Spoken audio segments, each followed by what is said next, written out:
Le circuit emblématique du Grand Prix de Monaco pourrait disparaître en 2025. Alors personnellement, pour le côté passion, je pense que ce serait une erreur, mais je me dis que finalement, tout ça semble logique au vu de la progression des monoplaces, mais avant tout, retraçons rapidement son histoire. Le Grand Prix de Monaco est une des plus anciennes et l'une des trois courses les plus prestigieuses au monde, disputée en principauté de Monaco sur un circuit urbain conçu en 1929 par Anthony Nogues, fils du président de l'Automobile Club de Monaco, sous les auspices du prince Louis II de Monaco. Cette création répondait au défi d'organiser une compétition sur le territoire exigu de Monaco, environ 1,5 km à l'époque, condition requise par la Commission sportive internationale pour que l'Automobile Club de Monaco soit reconnu internationalement. Il est introduit en Formule 1 le 14 avril 1929 et la première course est remportée par William Grover. Monaco aura manqué seulement 14 fois de participer au championnat de Formule 1, ce qui n'est rien du tout en soi. Depuis 1955, le GP sera affiché sur le calendrier de Formule 1, sauf en 2020 où il est annulé à cause de la pandémie du Covid-19. Vous l'aurez compris, Monaco, c'est en quelque sorte le cœur des circuits de Formule 1, pourtant il se voit menacé d'être supprimé en 2025. La première cause de cette menace serait l'ajout de nouveaux circuits comme Vegas ou le retour de la Chine et du Qatar. Forcément, avec ces retours, certains circuits se doivent de disparaître pour laisser place aux nouveaux et à certains retours comme ceux cités juste à l'instant. On peut aussi aborder les différents points qui sont que le GP depuis quelques années subit une vague de critiques de la part des pilotes, comme le fait que la course soit jouée dès les qualifications, que le GP soit ennuyeux. On peut reprendre les propos de Lewis Hamilton, le septuple champion du monde, déclaré en 2016 qu'aucune décision n'a véritablement été prise pour rendre plus attractive la course. Les 3 ou 4 dernières années, il n'y a eu qu'un seul arrêt en course, ce qui est le plus ennuyeux. Des propos maintenus et inchangés en 2021, il le dit depuis longtemps, peu importe la place à laquelle vous terminez, la piste n'est pas amusante. Bien évidemment, c'est génial quand on gagne une course, mais même quand vous menez et que vous êtes loin devant, c'est ennuyeux. Il est vrai que le circuit urbain se situe au cœur de la ville, ce qui le rend très étroit et offre très peu de possibilités de dépassement.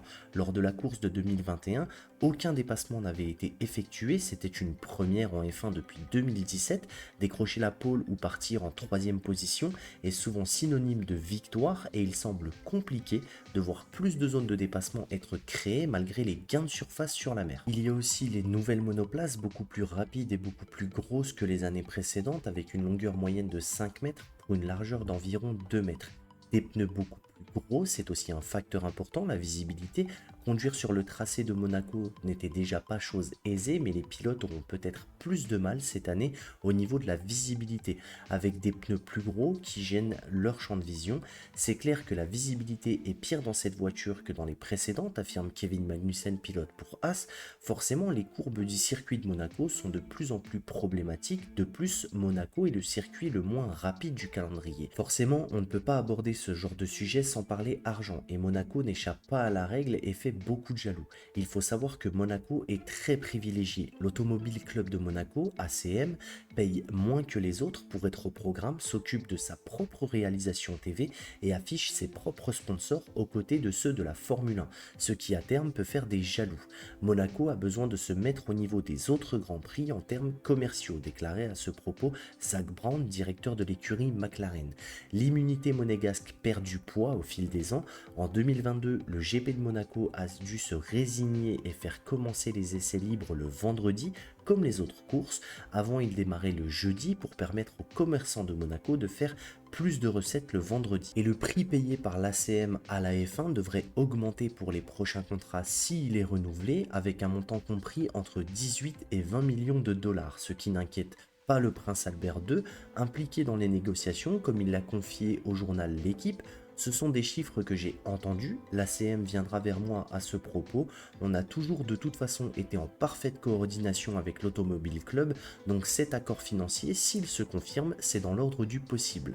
L'argent a toujours été un facteur déterminant en F1, Monaco est très folklorique, beaucoup de stars sont présents dans les tribunes en période de GP et on le remarque notamment avec le chiffre d'affaires en hausse de 5% sur ces dernières années, avec un chiffre avoisinant les 23,6 millions d'euros sur 4 jours lors des GP. Mais l'arrivée de Miami montre que là aussi le folklore peut traverser les frontières de la principauté. En 2022, on inaugure l'arrivée du GP de Miami en Formule 1 et on n'a clairement pas limité les moyens, toutes les conditions sont réunies pour en faire un endroit rêvé pour le rendez-vous des stars, plage artificielle, un téléphérique traversant le circuit ou encore une fausse marina de yacht en plastique recouverte d'une bâche avec un effet d'eau, même si Monaco n'est pas en reste côté bling bling, avec une vraie marina de yacht pour le coup, les promoteurs pourraient vouloir plus de show à l'américaine, une tendance qui devrait se confirmer en cette fin d'année avec l'arrivée du Grand Prix de Las Vegas qui promet un spectacle à coût de millions de dollars.